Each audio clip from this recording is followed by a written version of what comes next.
Baruch Hashem, las últimas semanas hemos estado viendo las predicaciones de los apóstoles, cuál era el mensaje original de los apóstoles, cuáles son los esenciales que ellos predicaban para la salvación y distinguir eso de añadidos posteriores que lastimosamente entraron injustificadamente y que hoy muchos creen que son esenciales de la fe.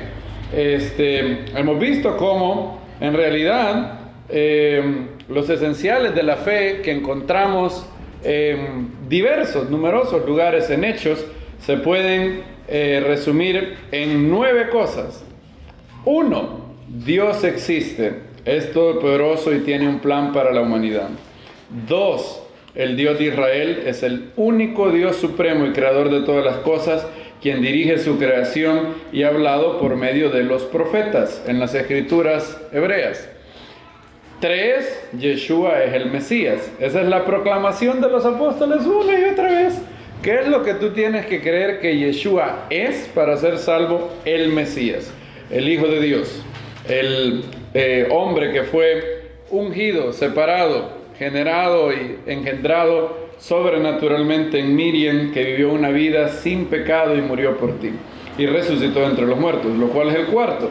Yeshua resucitó entre los muertos y es el Señor sobre la creación. 5. Habrá una resurrección de los muertos y el juicio final. 6. A recibir el sacrificio de su sangre hay perdón de pecados y la dádiva del Espíritu Santo. Una y otra vez. Pedro, Pablo, todos dicen lo mismo.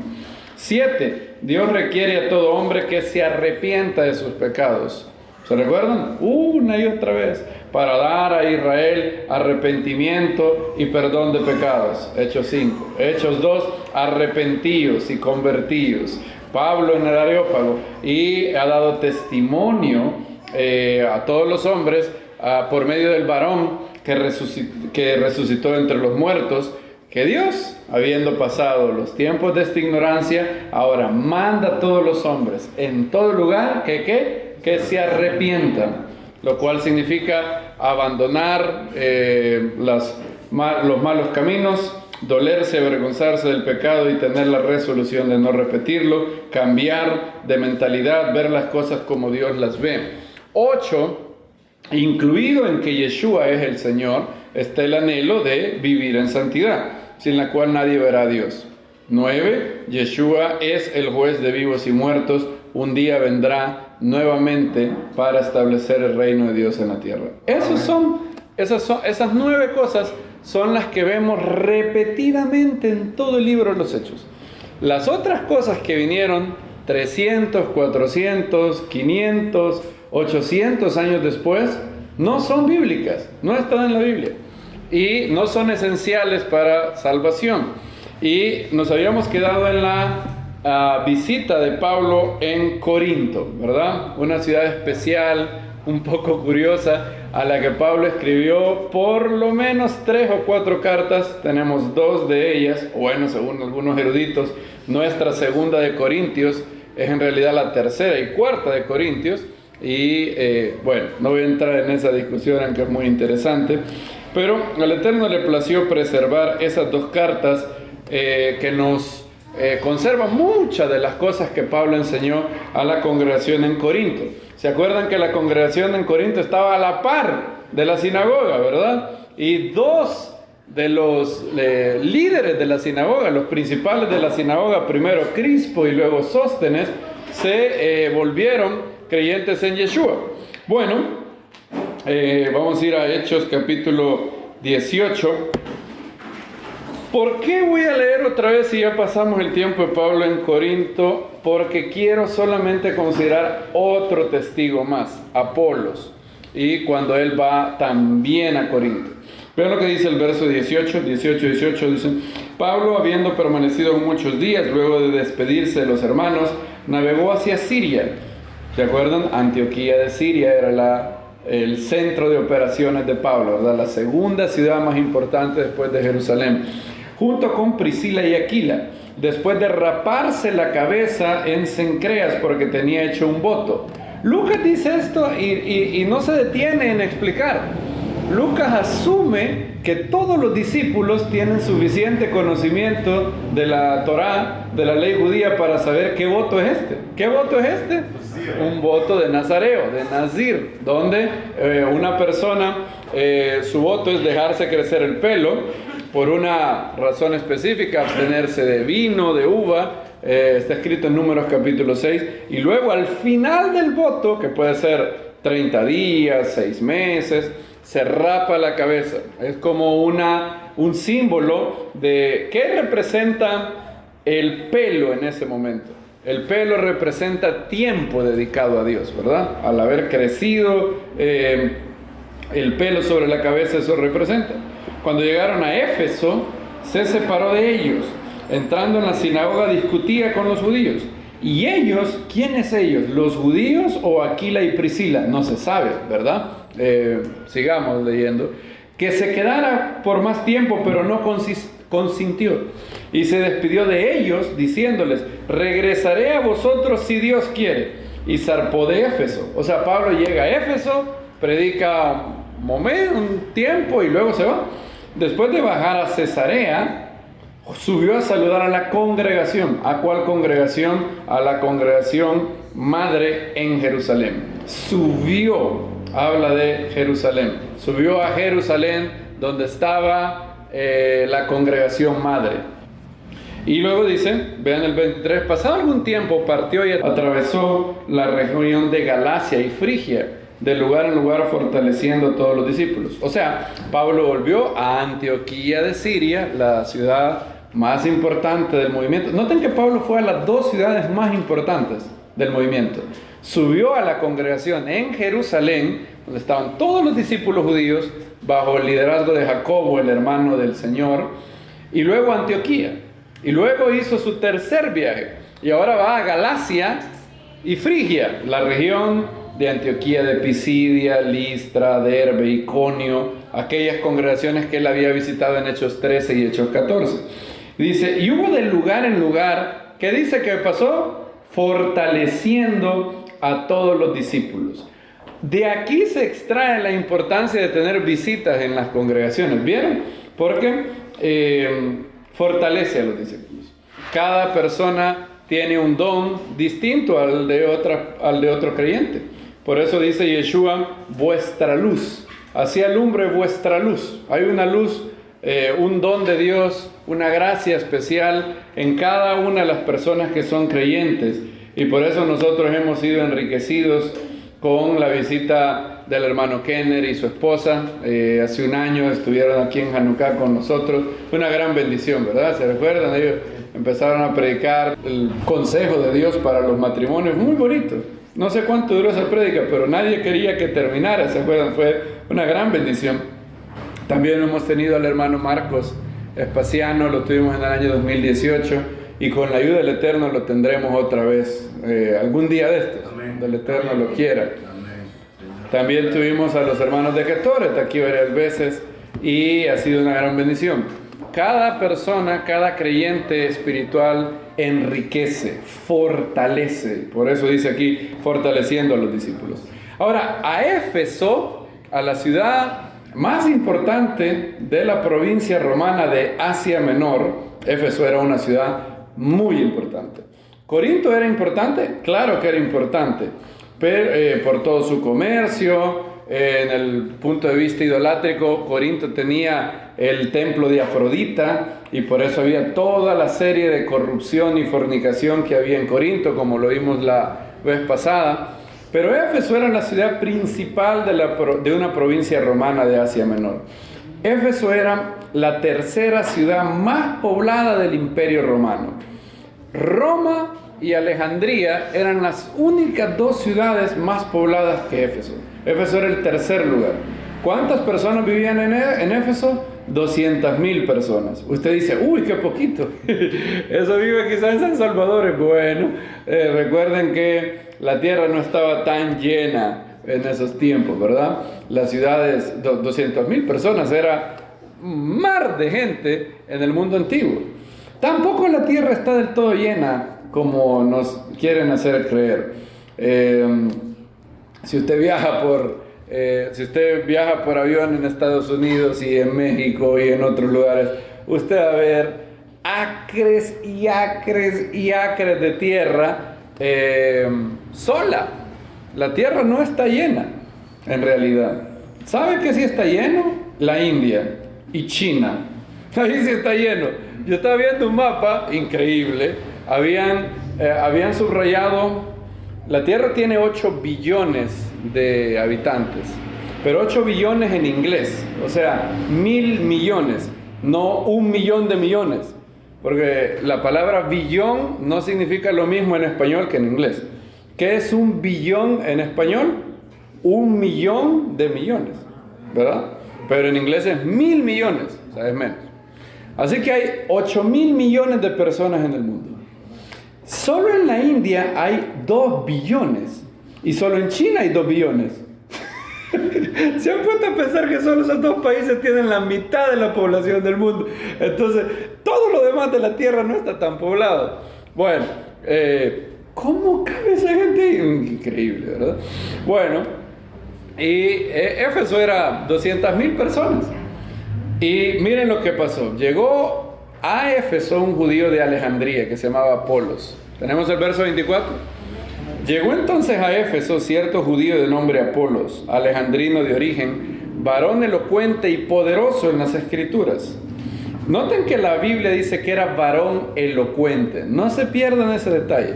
Él era muy elocuente. Y Lucas no está en contra de la elocuencia, para nada. Noten que no lo ve como una cosa mala.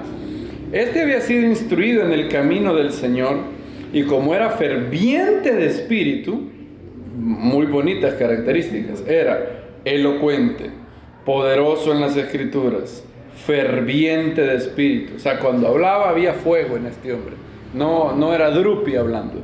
Y dice, enseñaba diligentemente las cosas acerca de, y ahí los manuscritos antiguos difieren. Algunos dicen acerca de Yeshua y otros dicen acerca del Señor. No se entiende bien cuál Señor, si está hablando de Yeshua o de Hashem.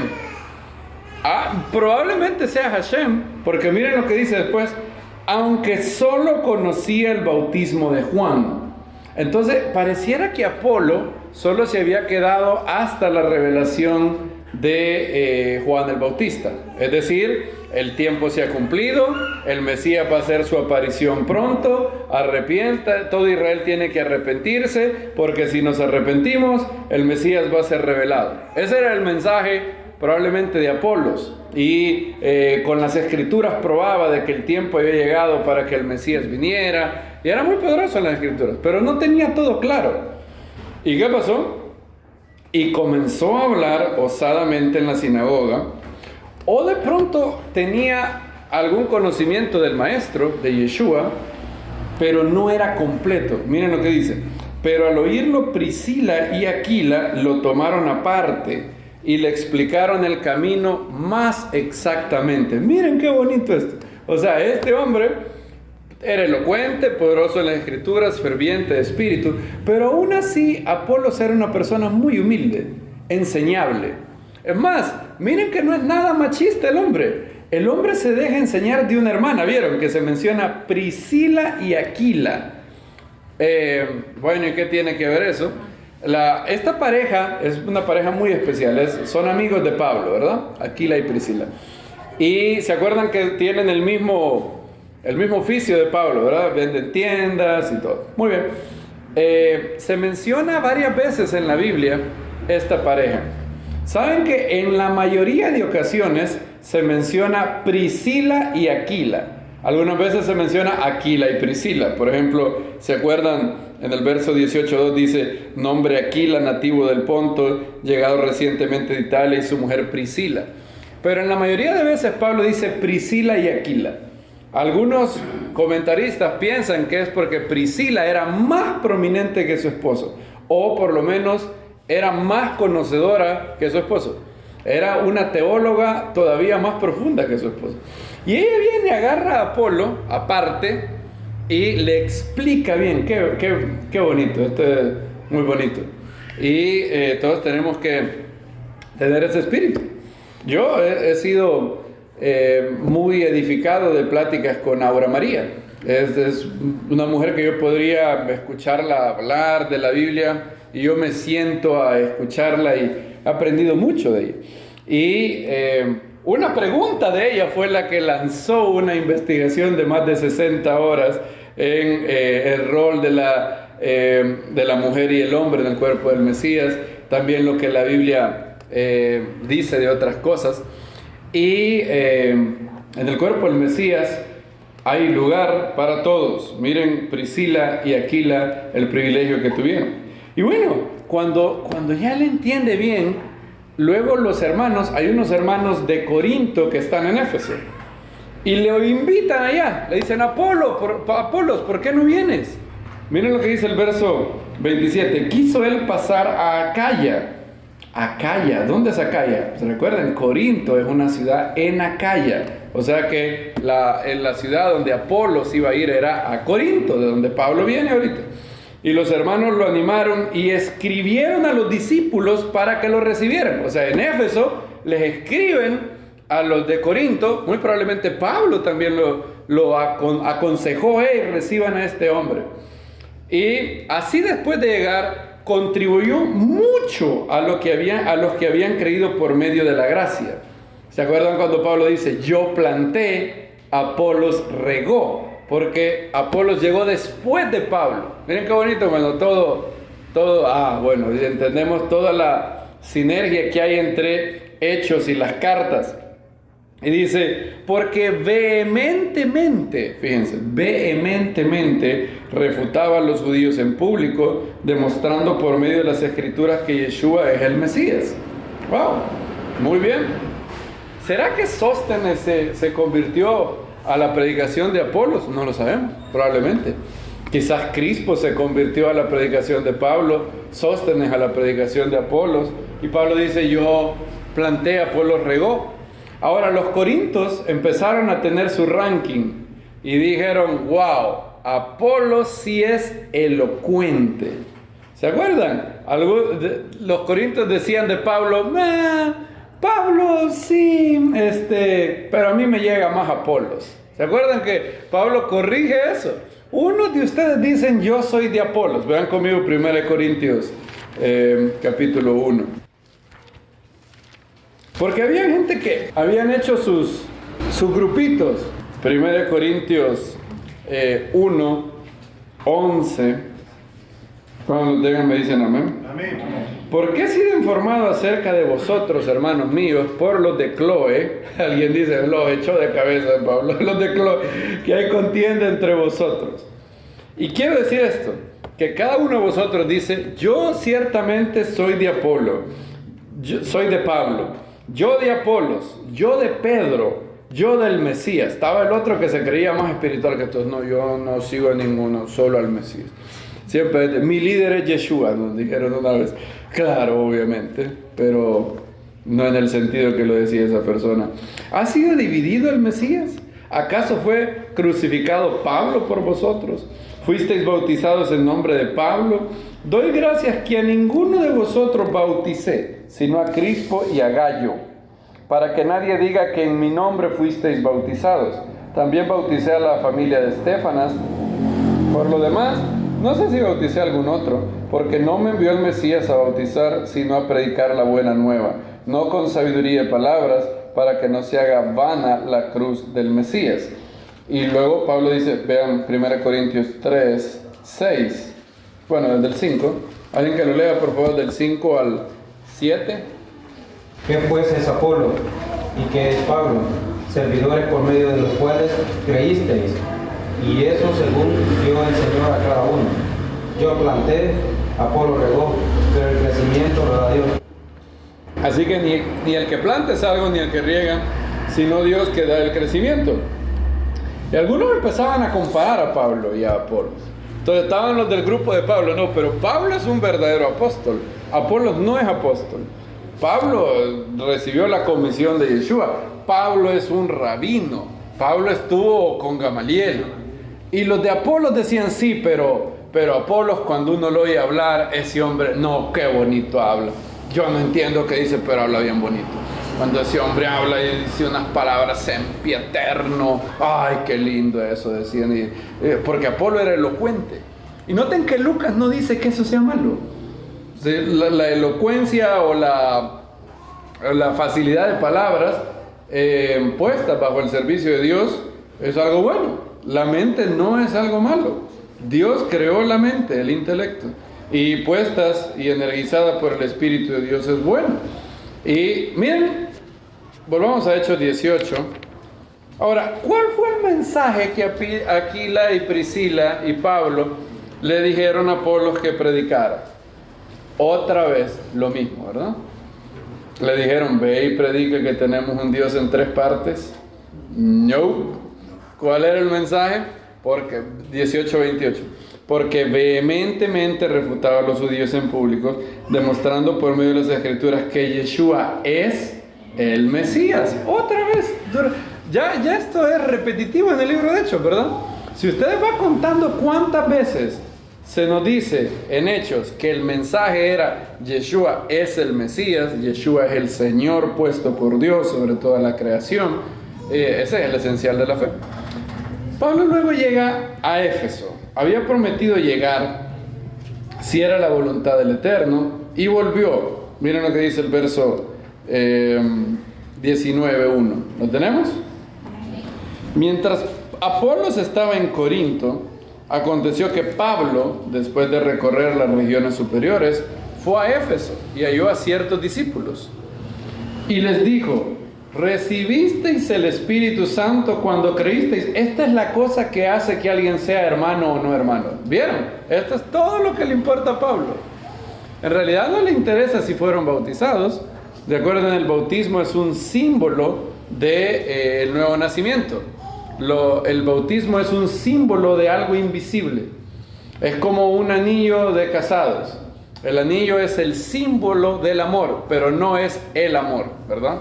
Si un esposo pierde si dos esposos pierden su anillo, y el anillo podría perderse, pero no se pierde el amor. La tevila, el bautismo, es la representación visible, el testimonio formal, legal delante de los hombres, que yo ingreso a la escuela de discípulos de Yeshua. Pero la persona que hace tevilá tiene antes que haber recibido a Yeshua en su corazón y haber tenido el Espíritu Santo. Y recibisteis el Espíritu. Noten que Pablo no dice cuando fuiste bautizados. Recibisteis el Espíritu cuando creísteis. Es lo mismo que esto está pasando en Éfeso.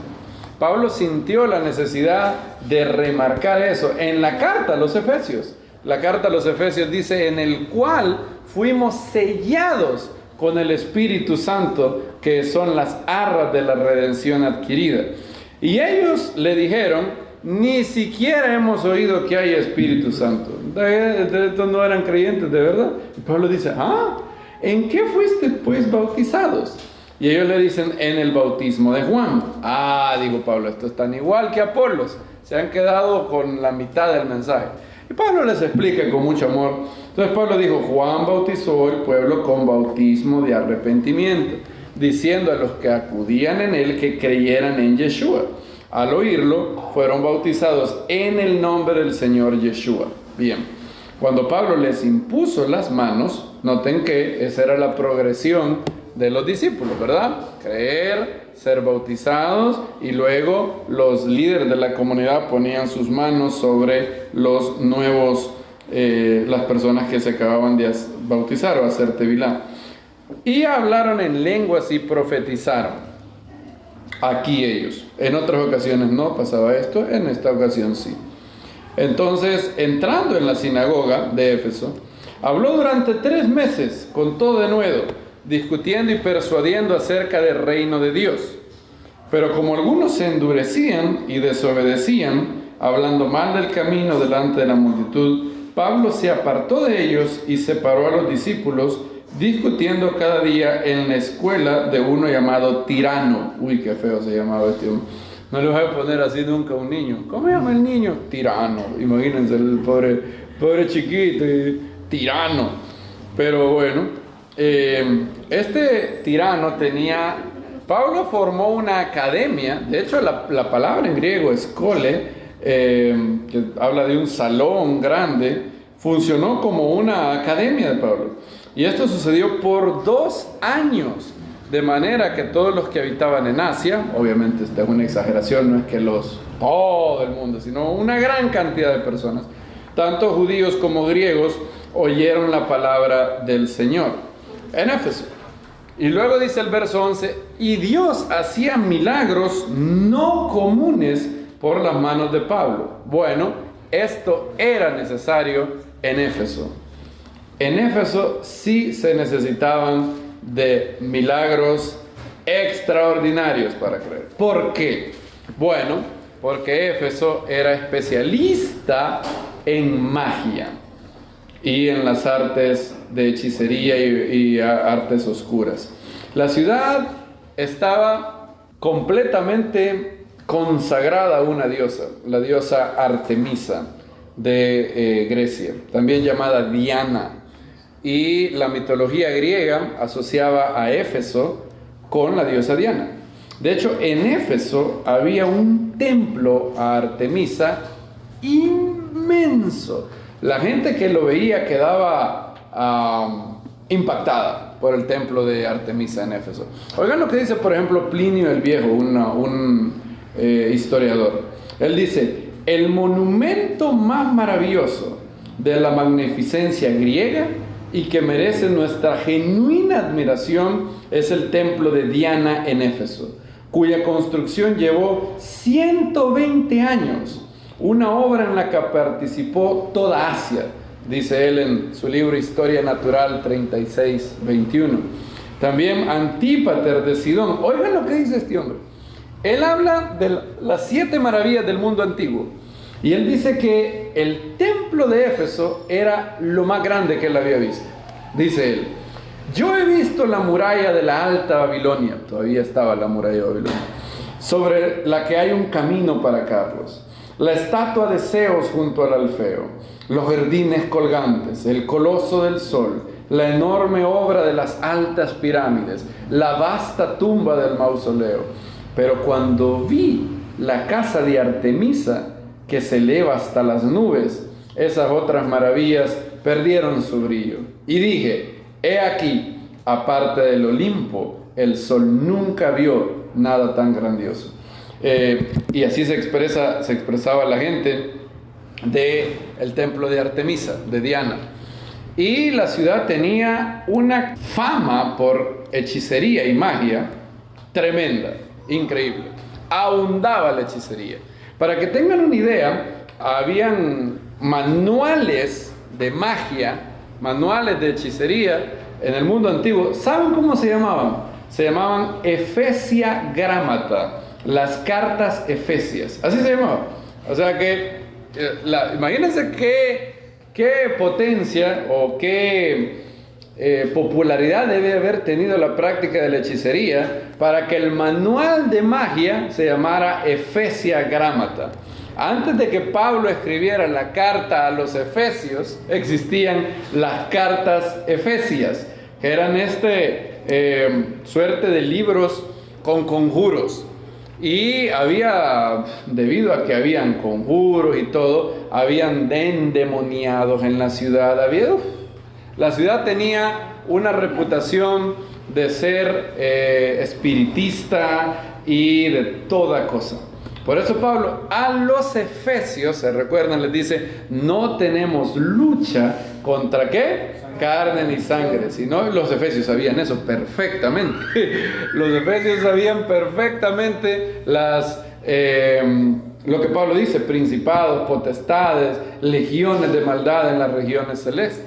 Entonces, la ciudad de Éfeso tenía mucho que ver con obras de las tinieblas. Entonces, un milagrito común, como una sanidad o algo, no hubiera sido, noten que digo milagrito común, entiéndase, ¿verdad? Ningún milagro es común, todo milagro hecho por Dios es maravilloso. Pero el propio Lucas, la propia Biblia dice, y Dios hacía milagros que no comunes por manos de Pablo. Esto es similar a lo que pasa con Moisés. en Egipto, ¿verdad? Si el faraón tiene hechiceros con mucho poder, el poder expresado o que Moisés iba a ejemplificar tenía que ser más fuerte, más poderoso. Y es lo que pasa con Pablo. De tal manera que hasta llevaban paños o delantales de su cuerpo. Esto no necesariamente Pablo lo aprobó, pero hay gente que lo empezó a hacer. Hay gente que de repente empezó a llevar paños, delantales de su cuerpo a los enfermos, y las enfermedades se alejaban de ellos, y los espíritus malignos, ¿qué dice? Salían. O sea que con delantales o pañuelos del cuerpo que habían rozado el cuerpo de Pablo, habían todos estos milagros. Curioso el Eterno, cómo hace diversos milagros y se resiste a que lo pongamos en una cajita. Como que el Eterno nos dijera, no me pongan en una caja, no hay fórmula mágica para el accionar del Espíritu Santo. ¿Han visto a Yeshua la variedad de milagros que hizo? Algunas veces oraba por Lázaro, por ejemplo. Él oró para que fuera resucitado. Algunas veces Yeshua no oraba, simplemente declaraba a la persona sanada. Otras veces ponía sus manos sobre las personas. Otras veces no ponía sus manos sobre las personas. En una ocasión le dijo a un sordo éfata, que significa ábrete. En otra ocasión hizo lodo y se lo untó a un ciego. En una ocasión sanó a todos los que estaban ahí. En otras ocasiones sanó a muchos. En otras ocasiones sanó unos pocos. En otras ocasiones el estanque de Betesda sanó ¿a cuántos? Uno, solamente uno. Es como que el Eterno nos dijera, no traten de meterme en su cajita, de que aquí el Eterno así lo va a hacer siempre. Quizás el Eterno hace esto tan variado para que la gente no se haga una fórmula. Bueno, ¿cuáles son las palabras más? Imagínense que el Eterno siempre sanara de una manera. Entonces toda la gente intentaría convertir esto en algo rígido, una fórmula mágica. ¿Qué palabra fue la que dijo el hermano cuando oró? Dijo tal, pero hay que decir las mismas palabras, porque no decimos las mismas palabras, abracadabra, hocus pocus, no sirve. Pues bien, aquí Hashem hacía algo que no habíamos oído esto. En otras ocasiones la sombra de Pedro sanaba, ¿verdad? Ahora imagínense qué ridículo sería, bueno, como el libro de los Hechos dice esto, voy a salir por ahí y voy a ir poniéndole la sombra a la gente a ver si... No, lo que el Eterno indica es que Él se mueve a través de sus hijos y cuando sea su voluntad sanar, Él sana. Dice el verso 13, miren lo que pasó. Entonces algunos judíos exorcistas ambulantes que habían en Éfeso intentaron invocar el nombre del Señor Yeshua sobre los que tenían espíritus malignos, diciendo, os conjuro por Yeshua, el que Pablo predica. Esto es cómico, ¿verdad? Ellos tenían religión de segunda mano. Yo no creo en Yeshua, pero os conjuro, es decir, les ordeno que salgan de este hombre en nombre de Yeshua, el que predica Pablo. Claro, esto no funciona, ¿verdad? Yeshua no puede ser el Señor de tu vida. Tú no puedes tener autoridad en Yeshua si dices, te lo pido, Señor, en nombre de Yeshua, el que predica el hermano Isaac. O en nombre de Yeshua, el Señor de la comunidad, pero no mío. No puede haber religión de segunda mano. Como digo, un hombre de Dios, Dios no tiene nietos espirituales, solo tiene hijos. Dios tiene que ser tu Dios, no el Dios de tus papás, o el Dios de tu tío, o el Dios del abuelo. Por eso Jacob sabía eso perfectamente. Al inicio él dice, Dios de mi padre Abraham y de mi padre Isaac. Curiosamente él no dice mi Dios, ¿verdad? Al inicio, él no. Después de que el Eterno lo ha encontrado y él ha sido fiel, él erige un altar y le pone el Elohei Israel, Dios, el Dios de Israel. Él ya dice, Dios es mi Dios. ¿Todos podemos decir eso? Amén. Espero que todos podamos decir eso. Pero el espíritu maligno le respondió, a Yeshua conozco y sé bien quién es Pablo, pero vosotros, ¿quiénes sois? y abalanzándose sobre ellos el hombre en quien estaba el espíritu maligno, dominó a 2 y se hizo fuerte contra ellos, de tal manera que huyeron de aquella casa desnudos y heridos. Desnudo en la Biblia no quiere decir absolutamente desnudo, puede significar en paños menores, en ropa interior o para aquel tiempo desnudo. Bueno, si Pablo estuviera hoy y viniera a ver cómo se viste hoy la mayoría de gente, para Pablo como su 25-30% de las mujeres andan desnudas, si Pablo viniera hoy, y desnudo quiere decir en ropa interior por lo menos. Y esto llegó a ser notorio a todos los que habitan en Éfeso, tanto judíos como griegos, y cayó temor sobre todos ellos, y el nombre del Señor Yeshua era ¿qué? Engrandecido. Miren lo que dice el verso 18. Muchos de los que habían creído acudían confesando y declarando sus prácticas. ¿Cuáles eran las prácticas que ellos usaban antes? Entonces muchos de los que practicaban artes mágicas, aquí trajeron un par de Efesia Grámata, juntando los libros, los quemaron delante de todos. Y hecho el cálculo de su costo, hallaron que eran 50,000 piezas de plata.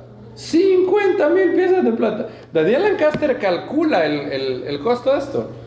Más o menos es $1,000,000 lo que se perdió aquí. Ahora, no se perdió en realidad. Si alguien está percibiendo dinero de algo contrario a la palabra del Eterno, abandonar eso no es pérdida, es ganancia. Amén. Si alguien tiene un nightclub y se convierte, ¿puede seguir teniendo un nightclub? Obviamente no. Él tiene que renunciar a ese negocio. Si alguien tiene un prostíbulo también, si alguien es prostituta también, y tiene que renunciar a cualquier cantidad de dinero que pueda hacer de fines mal habidos. Alguien que venda droga también tiene que arrepentirse de eso y renunciar a eso. Y aquí esta gente renunció a $1,000,000. Lo quemaron los libros de magia. Así crecía con poder la palabra del Señor y prevalecía. Pasadas estas cosas, Pablo se propuso en su espíritu ir a Jerusalén a través de Macedonia y Acaya, debido a que Pablo hizo una colecta para los hermanos, los Evionim, los pobres de Jerusalén. Iba a pasar por Filipo y por Corinto recolectando la ofrenda que los santos habían dado. Pablo habla de esto en 2 Corintios 13, en 2 Corintios 8 y 9. Después que he estado ahí, tengo que ver también Roma. Y envió a Macedonia, Filipo, y 2 de sus ayudantes, Timoteo y Erasto, y él se quedó por algún tiempo en Asia, o sea, en Éfeso. Pero entonces se produjo un alboroto no pequeño acerca del camino, porque cierto platero de nombre Demetrio, que hacía templetes de plata de Artemisa, proporcionaba una ganancia bastante grande a los diseñadores. Aquí viene el problema. Pablo está teniendo demasiado éxito. Y yo sé lo que va a pasar. Este hombre no es tonto. Si los no judíos se vuelven al monoteísmo judío, van a dejar de adorar a la diosa Diana. Y si dejan de adorar a la diosa Diana y yo hago dinero de vender templillos, dijo, uy, me voy a quedar sin dinero. Similar a esto, si mañana la gente nilovasco se empieza a volver de toda la idolatría que hay en el catolicismo, bueno, los que venden imágenes de barro empezarían a pensar esto. Bueno, lo bueno de ellos es que pueden hacer otras cosas, ¿verdad? Pero él no, Demetrio vendía eso. Y los reunió, miren, en el verso 25. A esto reunió juntamente con los artesanos de tales oficios y les dijo: varones, sabéis que de este negocio obtenemos nuestra prosperidad. Yo tengo subrayado aquí en mi Biblia y le he puesto el negocio de la religión. Aquí lo tengo. Aquí lo ven, ¿verdad? Demetrio lo dice claramente. De este negocio obtenemos nuestra prosperidad. Hay un gran número de religiones en el mundo que uno no se explica por qué siguen existiendo. Para mí, si hay un mormón en el mundo es mucho, demasiado, no debería haber ninguno. Yo no entiendo al día de hoy ¿Cómo alguien puede creer que José Smith Jr. era un profeta verdadero y que el libro del Mormón de verdad fue visto por José Smith y venía en egipcio reformado, y él, un ángel llamado Moroni, le pusieron el Urim y el Tumim, y eran unas planchas de hierro, de oro, perdón, nadie nunca las vio, y todas las profecías falsas que José Smith dio, Dios mío, está claro que es un profeta falso. La Biblia claramente nos dice que si un profeta dice va a pasar esto, tal, y falla, esa persona es un profeta falso. Y muchos otros. Y la vez que Yeshua se molestó en los evangelios fue cuando había gente en el templo haciendo negocio. Yeshua aborrece todo mercader de la fe. Todo hombre que dice, mándame dinero y el Señor te hará un milagro, no hay cosa que irrite más. Muy pocas cosas irritan más el corazón del maestro que hacer mercancía de la fe. Pablo lo dijo claramente ahí después, harán mercancía de vosotros, no perdonarán al rebaño. Y Demetrio hacía esta mercancía. Dice, este negocio, fíjense qué terrible. Claro, la Biblia habla de que hay que ofrendar y diezmos para sostener la obra del Eterno. Y claro, todo eso es cierto. Y claro que lo hacemos. Pero esa es una cosa, y otra cosa es hacer negocio, hacer mercancía, manipular gente. Eso es muy grave. Y Éfeso empezaron a decir, si Pablo tiene éxito, nos vamos a quedar sin dinero, hay que hacer algo. Y estáis viendo y oyendo que este Pablo ha hecho cambiar la idea a mucha gente. Para él era un problema. No solo de Éfeso, sino de casi toda Asia, persuadiéndolos de que no son dioses los que se hacen con las manos. Esto es cómico, ¿verdad? Les están diciendo, Pablo está persuadiendo a los que no son dioses los que se hacen con las manos. ¿Creen que no hay chistes en la Biblia? Aquí hay uno. Este tipo es un bufón. Obvio que si algo se hace con las manos no es Dios, ¿verdad? Pero dice, ¿vas a creer lo que Pablo anda diciendo? Que lo que hacemos con las manos no es Dios. Y no solo este negocio corre riesgo de caer en descrédito para nosotros, sino también de que sea estimado en nada el templo de la gran diosa Artemisa, e incluso que esté a punto de ser despojada de su majestad aquella quien adora toda Asia y la humanidad. Dos de los pecados cardinales son los más graves: soberbia / orgullo y avaricia. Esas dos cosas son la raíz de todos los males. Raíz de todos los males es el amor al dinero. Lo mismo pasó en la Edad Media. En la Edad Media, Roma había acumulado hasta el cielo todos sus pecados y sus desviaciones de la palabra de Dios. Y llegó el año 1517. Ahí, en el año 1517, un Demetrio moderno llegó a Wittenberg. Se llamaba Juan Tetzel. Infame para siempre en la memoria de la historia de la humanidad. ¿Qué hacía Juan Tetzel? Todos ustedes, la mayoría ya conocen la historia. Juan Tetzel era un enviado del Papa León X. El Papa León X quería dinero. ¿Por qué quería dinero? Porque había escasez de plata. Y él quería hacer que la Catedral de San Pedro hacer reparaciones en la Catedral de San Pedro. Y él mandó a Juan Tetzel con un mensaje. Roma había inventado un lugar llamado purgatorio, y que él tenía, el Papa, y a través de misas, tenían la autoridad de sacar el alma del purgatorio. ¿Existe el purgatorio en la Biblia? Yo no lo encuentro. Hay creyentes no católicos que creen que el purgatorio pudiera existir y se basan en algunos, pero sí es Lewis, por ejemplo, en Cartas a Malcolm dice que él está prácticamente convencido que el purgatorio existe. Yo no lo he visto, no me persuade cómo ellos interpretan 1 Corintios 3, Mateo 5, no lo veo. Pero bueno, independientemente si eso existe o no, olvídese de eso. El Papa decía que le manda a Juan Tetzel. ¿Saben qué decía Juan Tetzel? Juan Tetzel llevaba unas fotos con horrendos demonios atormentando almas en el purgatorio. Y él iba de iglesia en iglesia y les decía: miren, todos sus familiares están siendo atormentados en el purgatorio. Miren todo lo que hacen los demonios con ellos. Miren aquí.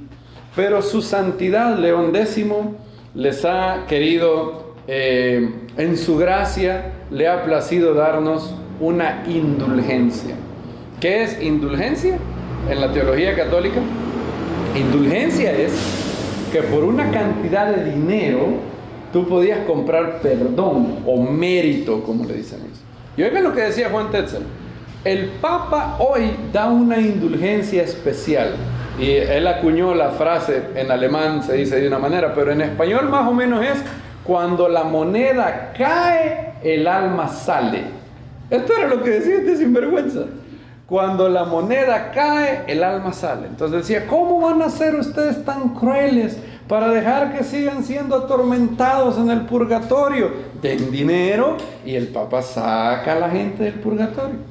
Y bueno, eso hizo que un monje agustino llamado Martín Lutero dijera: hasta aquí. Y Lutero no quería dejar de ser católico, él estaba feliz siendo católico. Pero él había redescubierto algo que había estado olvidado en el catolicismo desde hace cientos de años: la doctrina de la justificación por fe. Y aparte de eso, él hizo 95 tesis y las clavó en la catedral. 31 de octubre de 1517. ¿Qué dicen las 95 tesis? ¿Es la renuncia de Lutero al catolicismo? No, él estaba feliz siendo católico. Lo que él decía es: hey, yo en la Biblia no veo que el Papa tenga autoridad de sacar a nadie del purgatorio. Es más, si el Papa tiene esa autoridad, que lo haga de gratis. ¿Por qué tiene que cobrar para sacar? Es más, decía él, si hay gente que está sufriendo ahí y el Papa tiene la autoridad de sacarlo, que lo saque gratis. ¿Por qué va a cobrar para hacer eso? Y fíjense, Lutero fue tan ingenuo al inicio que él pensaba que Juan Tetzel no había sido enviado por el Papa. Él decía: este es un sinvergüenza, su santidad el Papa no ha enviado a este sinvergüenza, ¿cómo vas a creer? Ya se iba a llevar una sorpresita Lutero después. Lutero después recibió la horrible noticia que en efecto Juan Tetzel había sido enviado por León X. Y bueno, se le pidió a Lutero que se retractara, o si no, iba a ser quemado en la hoguera. Estos eran los tiempos cuando si tú diferías con Roma, te mandaban a quemar, tan como habían hecho con Juan Hus, el reformador bohemio 100 años antes. Lutero dijo en la famosa dieta de Worms, 3 años después: con gusto me retracto si alguien puede mostrarme por medio de razones claras y por medio de la Biblia en qué me he equivocado, y no por medio de concilios ni papas que se contradicen el uno al otro. Si nadie me puede persuadir y convencer por medio de la Biblia, entonces mi conciencia está atada a la palabra de Dios. Aquí, here I stand, se traduce en inglés. Aquí estoy, que Dios me ayude, amén. Y Roma quería matarlo, pero sus amigos, Federico el Sabio, vino y lo secuestró y lo puso en un palacio. Y ese fue el origen de la Reforma Protestante, la razón por la que hoy hay libertad de culto, la razón por la que usted tiene una Biblia en su mano ahorita es debido a que Martín Lutero la sacó de los conventos. La Biblia estaba prohibida, estaba prohibido leer la Biblia. ¿Se puede imaginar? Roma llegó a prohibir la Biblia por miedo a que la gente leyera la Biblia y dijera: espérame, ¿dónde está esto? ¿Saben qué decía Roma? Decía: la Biblia es un libro difícil de entender. Libro difícil. No, eso es difícil. Solo los iluminados pueden leer la Biblia. Usted es muy tontito, usted no la va a entender. ¿Para qué quiere la Biblia? Ahí tiene el Papa que la interpreta por usted. El Papa piensa por usted. Usted no necesita su cerebro. El Papa lo utiliza por usted. Y está prohibido. Martín Lutero sacó la Biblia de eso y empezó el fin del oscurantismo es precisamente ese año, 1517. Claro, Lutero estaba lleno de errores, algunos me avergüenzan, pero su coraje y valentía fue utilizado para romper con el negocio. Imagínense qué terrible, utilizar el miedo de la gente. La gente tiraba sus monedas, tiraba el poquito dinero que tenían con la esperanza de que el Papa sacaría el alma del purgatorio. ¿Saben que incluso los católicos deben de estar agradecidos con Martín Lutero? Hoy Roma casi no predica de indulgencias. Usted puede ser católico toda su vida y nunca haber oído esa palabra. Indulgencias. Yo nunca oí eso. ¿Por qué es que nunca lo oí? Bueno, porque después de Martín Lutero, Roma se calmó. Ya dijo, mejor calmémonos un rato con eso de andar pidiendo dinero, porque no va a hacer que se nos salga mal. Y ese negocio que se hace. Y eso fue Roma. Ahora, ¿qué tal ha hecho las iglesias evangélicas? Hay otra sarta de ladrones también ahí. Hay un evangelio que se llama el Evangelio de la Prosperidad. Y bueno, ¿cuánto daño han hecho? ¿Cuánto daño han hecho? Pastores que piden dinero porque tengo que comprarme un jet privado para poder predicar. ¿Se pueden imaginar? Un jet privado recauda millones de dólares. Y no importa si son católicos, evangélicos, ortodoxos, griegos, judíos, el que agarre la fe de mercancía de negocio tendrá la desaprobación del cielo. ¿Dicen amén? Amén. ¿Y qué pasó? Hicieron un alboroto ahí en Éfeso. Éfeso era una ciudad curiosa. Como les digo, era una ciudad dedicada a una diosa, la diosa Artemisa o Diana. Vean lo que dice el verso 28. Al oírlo entonces se llenaron de ira y decían a gritos, Hechos 19:28, grande es Artemisa de los Efesios. Empezaron a gritar, grande es Artemisa. ¿Saben que Artemisa era la diosa más adorada por el mundo antiguo? Era, según la mitología, era hija de Zeus, y hermana de Apolo, y Zeus le había dado el don de la perpetua virginidad y de ser diosa madre. Esa era la Artemisa de Grecia. De hecho, ¿saben a qué se comprometían los adoradores de Artemisa? Algunos, a votos de celibato. ¿No les parece, como decía Derbez, muy sorprendente? ¿No lo creen? Ok, tenemos en Éfeso una diosa que se llama Artemisa, perpetua virginidad, diosa madre, y los seguidores tienen voto de celibato. Ahora, por otro lado, fíjense qué curioso, era un solo degenere esto, porque la Artemisa griega era relacionada con la virginidad. Sus devotos hacían votos de celibato. Pero la Artemisa de Éfeso, por otro lado, era una diosa que las estatuas tenían bastantes pechos y era como una diosa de fertilidad. Contradictorio esto, ¿verdad? Por un lado, virgen, y por otro lado, diosa de fertilidad. Puede haber un solo relajo. Eso se llama sincretismo, ¿verdad? Fusionar, unir dos mitos así, lo que queda un solo ahí revuelto. Y esa era Artemisa de los Efesios, se llamaba diosa madre, y Zeus le había dado el don de la virginidad perpetua. Y ellos empezaron a gritar, grandes Artemisa, miren el verso 29, y la ciudad se llenó de confusión, y aún se lanzaron al teatro, y arrebataron a Gallo y Aristarco, unos macedonios compañeros de viaje de Pablo. Pobrecitos, los hermanos iban pasando, los pobres iban pasando, y lo agarraron. Y dice, y Pablo quería presentarse ante el pueblo, pero los discípulos no lo dejaron. Los discípulos le dicen, te van a matar. Si alguien dice, miren, aquí está Pablo, el judío que anda diciendo que el verdadero Dios es el Dios de Israel y que Artemisa no es diosa, lo linchaban. De hecho, Pablo le cuenta a los corintios en su segunda carta que ahí en Éfeso estuvieron a punto de matarlo. Él dice, yo llegué a perder la esperanza de seguir con vida. O sea, Pablo vio a la muerte cerquita ese día. Miren lo que dice el verso 21. También algunos de los asiarcas, así se llaman las autoridades de Asia, que eran amigos suyos, enviaron a rogarle que no se presentara en el teatro. Unos pues gritaban una cosa y otros otra, porque la concurrencia estaba aturdida. Miren esto lo tengo, este es otro chiste en la Biblia. Y la mayoría no sabía por qué se habían reunido. Fíjense esto, estos estaban ahí. ¿Y usted qué ha venido a hacer aquí? A ver, dice yo, aquí estoy. Ahora es curioso que hay gente en las congregaciones que anda así. ¿Y por qué se congrega usted? A ver, yo... para pasar el rato, para no estar aburrida en la casa. Club social. Qué triste puede ser que hayan asambleas de gente que no sabe a qué va, por qué se ha reunido. Y de entre la multitud instruyeron a Alejandro, empujándolo los judíos. Entonces Alejandro, haciendo señal de silencio con la mano, quería hacer su defensa ante el pueblo. ¿Qué pasó aquí? ¿Quién es este Alejandro? ¿Y por qué los judíos están metidos aquí? Bueno, ya lo saben. ¿Se acuerdan lo que había pasado en Roma, verdad? En el año 49, Claudio había expulsado a los judíos por instigación de Cristus o Crestus. Entonces la comunidad judía rápidamente vio lo que pasaba. Pablo es que judío, ¿verdad?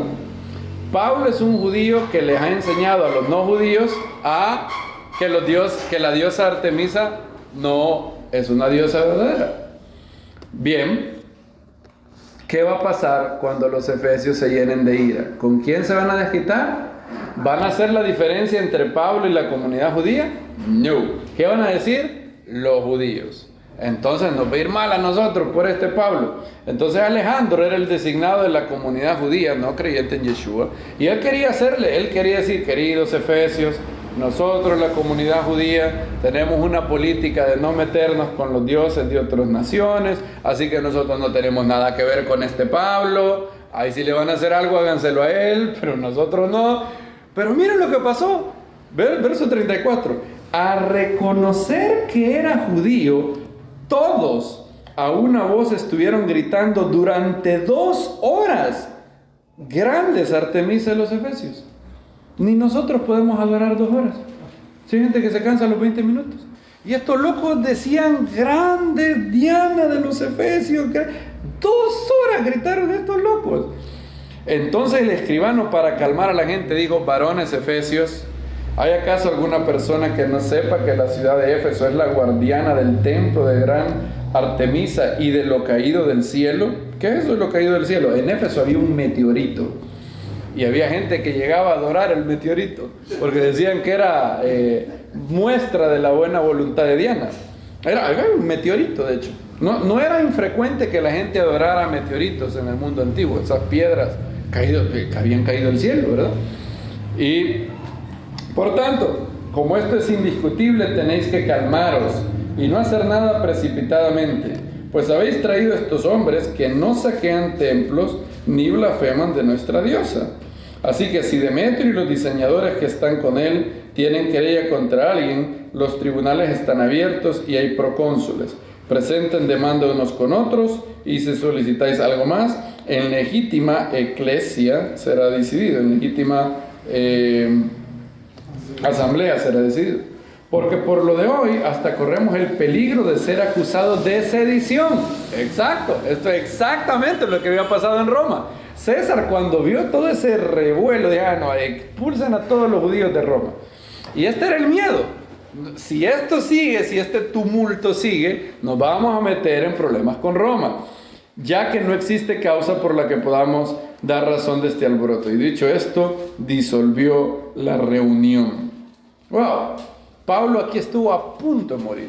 Él dice que en Éfeso, de hecho algunos creen que Pablo estuvo preso en Éfeso. Lucas no describe eso, pero en otras cartas, en 1 Corintios y 2 Corintios, Pablo habla de lo que le pasó en Éfeso. Cuando cesó el alboroto, Pablo mandó a llamar a los discípulos y después de exhortarlos, se despidió y salió para Macedonia. Pablo tenía claro que no podía seguir en Éfeso. Si él seguía en Éfeso, lo mataban. Eso para él estaba claro.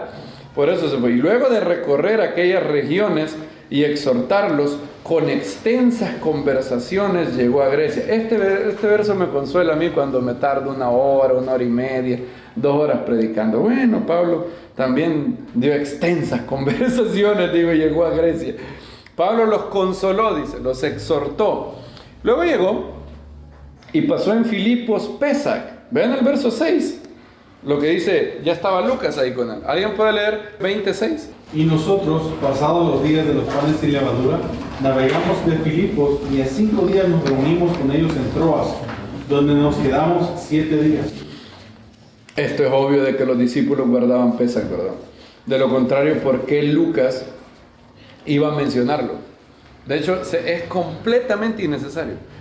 Lucas hubiera podido decir, pero estos se habían adelantado y nos esperaban en Troas, y nosotros, luego de pasar unos días en Filipos, navegamos y llegamos a Troas, donde nos quedamos 7 días. ¿Por qué menciona Lucas los panes sin levadura? Bueno, porque ellos celebraban esa fiesta. Lógico, ¿verdad? Y cuando alguien ve esto, ¿cómo pueden no celebrar la fiesta? Es algo increíble.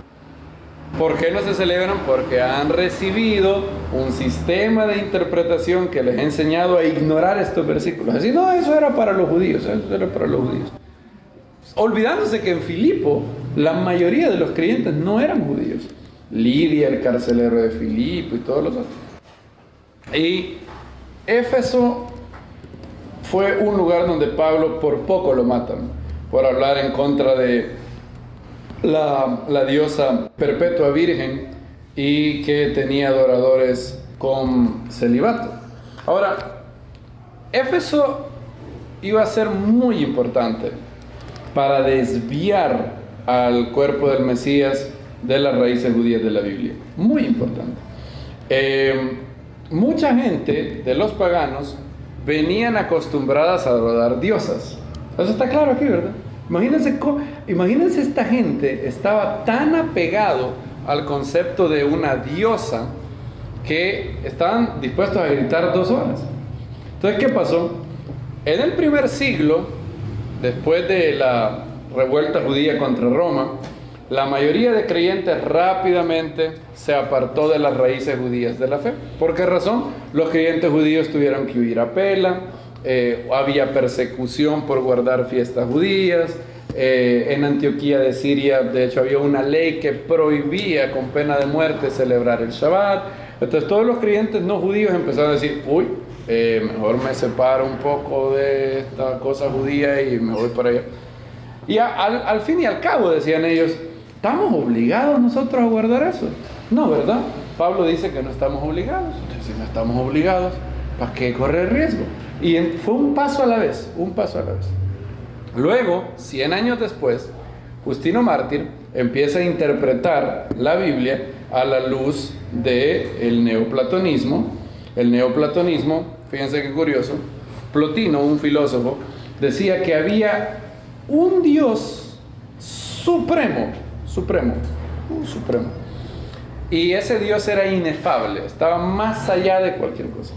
Y ese Dios supremo, alto, no se quería ensuciar las manos creando. No. Él es demasiado trascendente para ensuciarse las manos creando. Entonces él emanó 2 criaturas. Uno se llamaba nous, o mente, y el otro se llamaba alma. Y Justino Mártir, de hecho, empezó a presentar la buena nueva diciendo, nosotros tenemos el verdadero logos. Ese que han oído los griegos, nosotros lo tenemos. Y otro paso desviándose de la raíz judía. Y así empezaron a venir cada vez más gente venida del paganismo.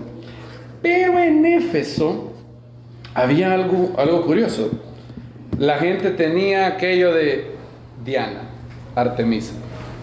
Entonces en el año 431, la Iglesia Católica, 431, acuérdense bien esta fecha, 431, después del Mesías, 4 siglos después de los apóstoles. No hay ningún creyente judío ya que esté por ahí. Entonces, la Iglesia Católica llamó a un concilio en Éfeso, donde declararon que María era Theotokos, Madre de Dios. En el año 649, Ahora, en el segundo concilio de Constantinopla, año 553, se declaró que María había sido virgen perpetuamente. 6 siglos después, piensen bien eso, 6 siglos después, 600 años casi después de los apóstoles. ¿Cuándo fue que ellos declararon que María había sido concebida sin pecado? Algo completamente en contra de la Biblia, que muestra que solo ha habido una persona sin pecado, Yeshua. Fue en 1854, o sea, hace poquito, se declaró el dogma mariano de la Inmaculada Concepción. De hecho, Tomás Aquino en Suma Teológica no parece creer que María haya sido concebida sin pecado, ni él creía eso. Y el más fresco fue el Papa Pío XII, que declaró el cuarto dogma mariano, la ascensión al cielo, que María ascendió corporalmente al cielo. ¿Cuándo fue eso? 1950, 20 siglos después de los apóstoles. Y obviamente, ¿por qué Éfeso? Ahora entendemos por qué, ¿verdad? Daniel Lancaster dice en su comentario en la página 686 en Chronicles of the Apostles, dice: la exaltación de María, la Madre del Señor, en la iglesia gentil, se prestó para una transición muy suave de Artemisa, la diosa madre perpetuamente virgen, a la adoración de María, la madre perpetua virgen. Una leyenda posterior ayudó a la economía local, porque se empezó a decir que la muerte de María había ocurrido adivinen en qué ciudad empezaron a inventar que María murió, Éfeso. Entonces, como dijeron, bueno, para la economía local, para no dejar sin dinero a la gente, empezó a rumorarse que el lugar de muerte de María había sido en Éfeso. Éfeso y el concilio de Éfeso en 431 fue que se le da el nombre de Theotokos. Miriam, la madre de Yeshua, la verdadera María, es una mujer judía ejemplar, es una de las mujeres judías más justas que ha habido. La Biblia nos la narra cumpliendo la ley de Moisés, ¿verdad? En Lucas capítulo 2. ¿Cuántas menciones hay de María en la Biblia? Bien poquitas.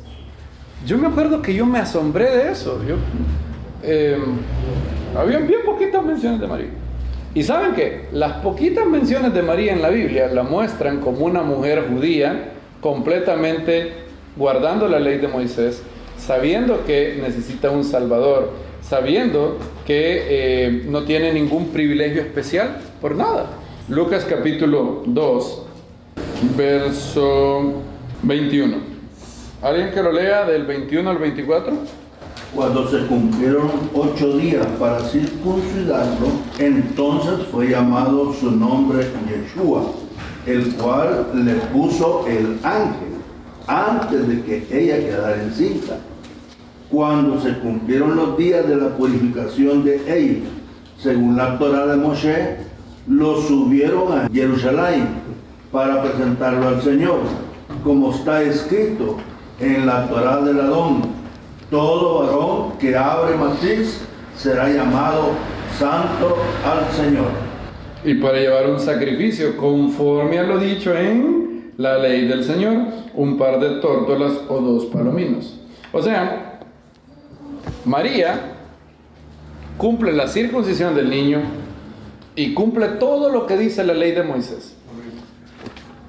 Tenemos un cántico de María, imagínense, qué bonito, se llama Magnificat, está en Lucas capítulo 1, verso 46.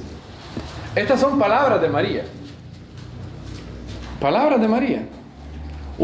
Si alguien viene al catolicismo, uno esperaría encontrar verso Lucas 1:46, ¿lo tienen? Amén. Entonces María dijo: ¿qué esperaran encontrar ustedes si el catolicismo fuera cierto? Entonces María dijo: recen el Santo Rosario. Eso debería de decir, ¿verdad? O algo como un Padre Nuestro y 10 Aves Marías. Algo así debería decir.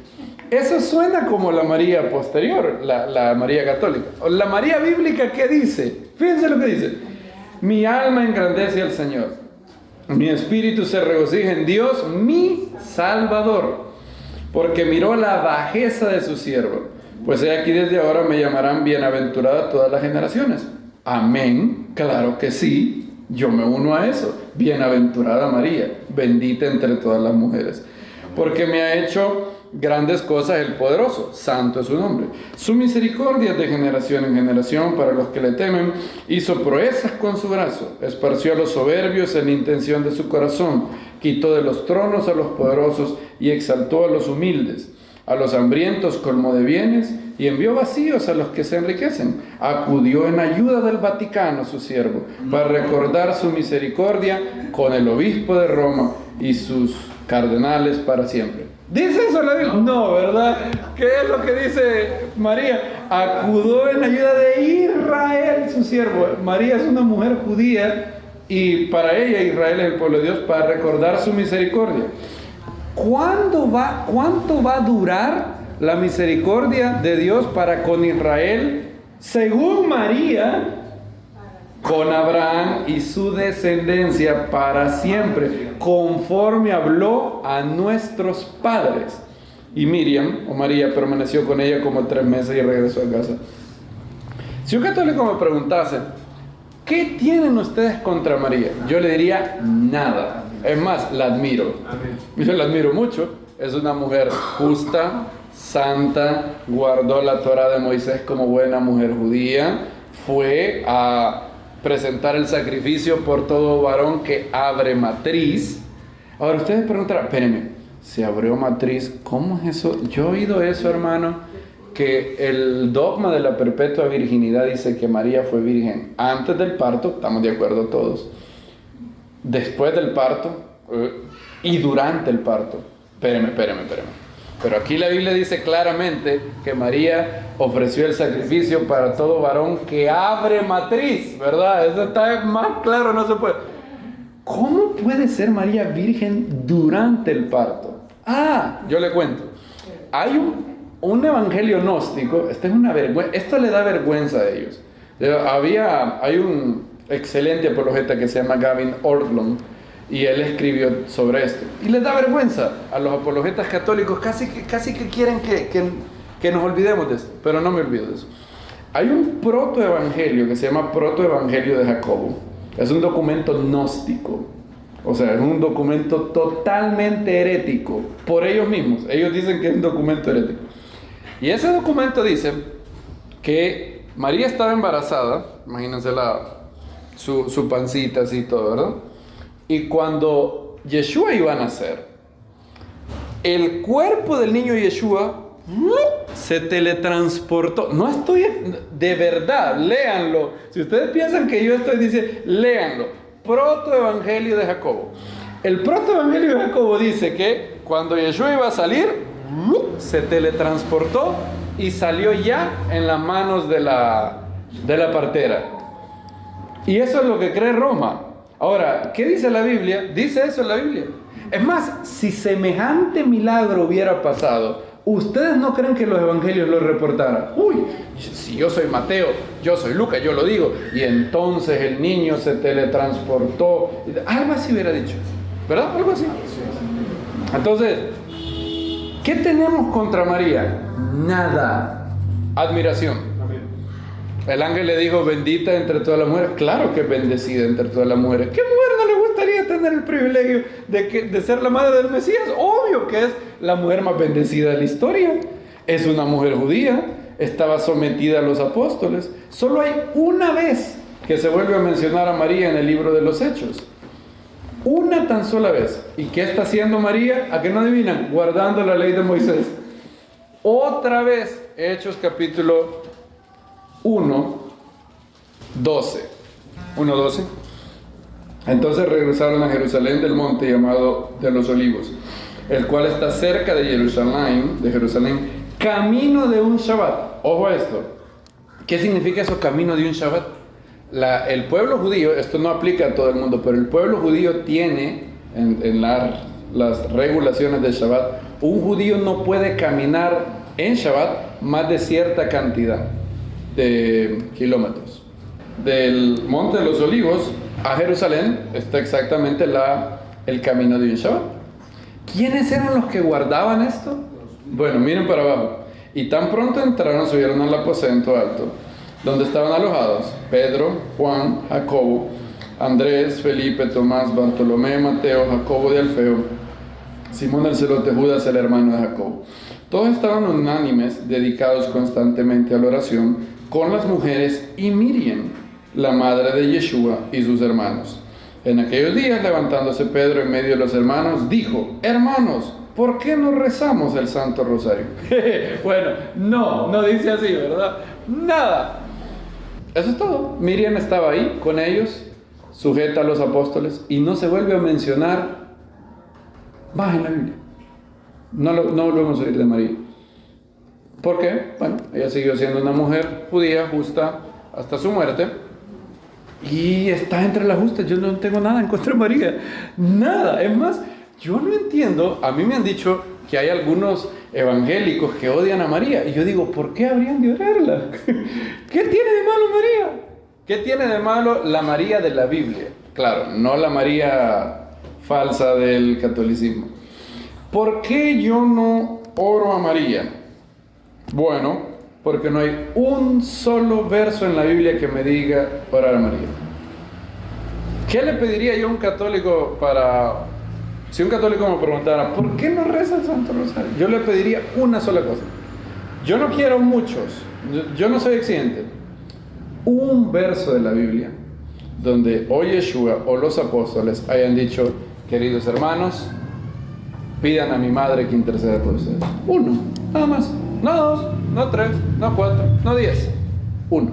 Un verso bíblico claro, sin ambigüedades. No hay, ¿verdad? No hay un verso bíblico así. Todo lo contrario. Hay un verso que dice así. 1 Timoteo 2:5. Este verso, me acuerdo la primera vez que lo leí. Era tan claro que yo decía, este verso no necesita interpretación. Cualquier persona lo puede interpretar bien.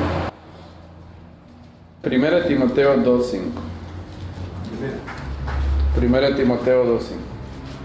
Hay un solo Dios y un solo mediador entre Dios y los hombres. No dos, ¿verdad? Hay un solo Dios. La palabra uno ahí significa eso. Uno, ¿verdad? Porque si no habría más de un Dios, ¿verdad? Porque hay un solo Dios y un solo mediador entre Dios y los hombres, Yeshua el Mesías, hombre. Punto. Nada más, no hay otra. No hay otro. Yeshua dice que intercede por nosotros. ¿Cuántas veces se le llama a María mediadora en la Biblia? 0. ¿Cuántas veces se nos exhorta a orar a María? 0. ¿Cuántas veces se nos exhorta a llamarle intercesora? 0. ¿Cuántas veces se le llama Madre de Dios en la Biblia? 0. ¿Cuántas veces se le llama lo que hoy quieren hacer en Roma, declararla corredentora, haciendo la blasfemia todavía mayor? 0. 0. Una y otra vez. Es más, piénsenlo bien. ¿A quién nos dijo el maestro que hay que orar? Jamás nos dijo, órenme a mí. Yeshua dijo, oren al Padre. Cuando oréis, orad así: Padre nuestro. Cada vez que alguien oró en la Biblia, oró al Padre. Cada vez. Pero hay una excepción, dirá usted. Esteban le dijo: Señor Yeshua, recibe mi espíritu. Bueno, pero Esteban estaba teniendo una visión, ¿verdad? Claro, si yo tengo una visión, yo hablo con la persona que está en la visión, obviamente. Pero fuera de eso no hay otra. No hay excepción a esto.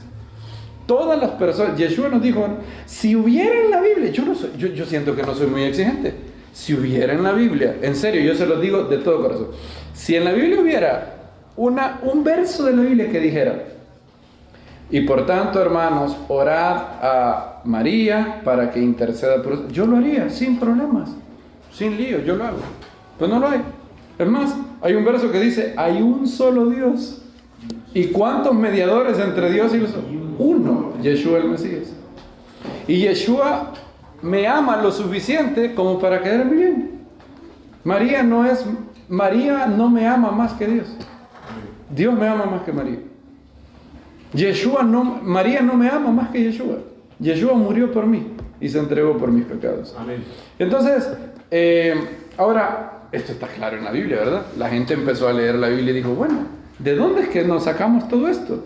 Bueno, fue un largo trayecto, paso tras paso, de desviarse de la cuna hebrea de la fe, la enseñanza de un rabino judío que es el que ha sido puesto por juez de vivos y muertos, el único hombre que nunca pecó, que es completamente santo y que fue exaltado hacia lo sumo, sus 12 apóstoles judíos que transmitieron la fe en él y la Torá y la buena nueva a todas las naciones.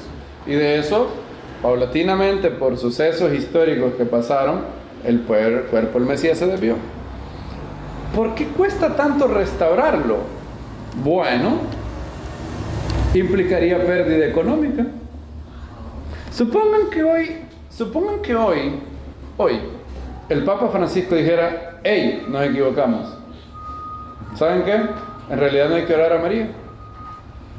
Hay que hacer lo que la Biblia dice. Uy, ¿cuánto dinero se pierde? Son pérdidas.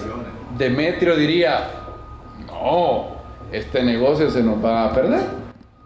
¿Cuándo fue que Pedro tenía esposa? ¿Sí? ¿Cuándo fue que Roma empezó a pedirle a los curas que hicieran un voto de celibato?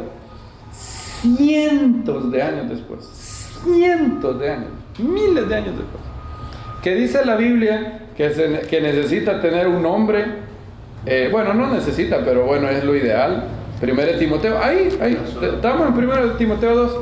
1 Timoteo 3, 1 dice: fiel es la palabra. Si alguno anhela ser obispo, buena obra desea. Es necesario pues que el obispo significa líder, episcopos, el líder de la comunidad, sea irreprochable, marido de una sola mujer, sobrio, prudente, decoroso, hospitalario. Yo me pregunto, ¿cómo pudo haberlo dicho Pablo más claro? No se puede, ¿verdad? Pablo dice que el obispo sea marido de una sola mujer. ¿Por qué ningún obispo de Roma es casado? Esas eran preguntas que me acuerdo, me preguntaba. ¿Por qué? Me acuerdo la vez que yo le presenté esto a una persona. Entonces, me acuerdo cuando yo presenté este verso. Sí es un problema este verso, ¿verdad? Marido de una sola mujer, no puede estar más claro. ¿Dónde estaba Timoteo cuando Pablo escribió esto? Éfeso. Y ahí, en Éfeso, donde estaba Timoteo, Pablo le dijo, en esa ciudad, que iba a ser un centro para desviar de la fe a muchos, ahí Pablo dijo estas palabras: hay un solo Dios y un solo mediador entre Dios y los hombres, Yeshua, el Mesías hombre, el cual se dio a sí mismo en rescate por todos, cuyo testimonio fue dado a su debido tiempo. Y ese hombre que murió y se entregó por nosotros es Salvador, Señor y Príncipe de todos nosotros. A Él sea la gloria y la honra, la alabanza por siempre. Amén. Amén.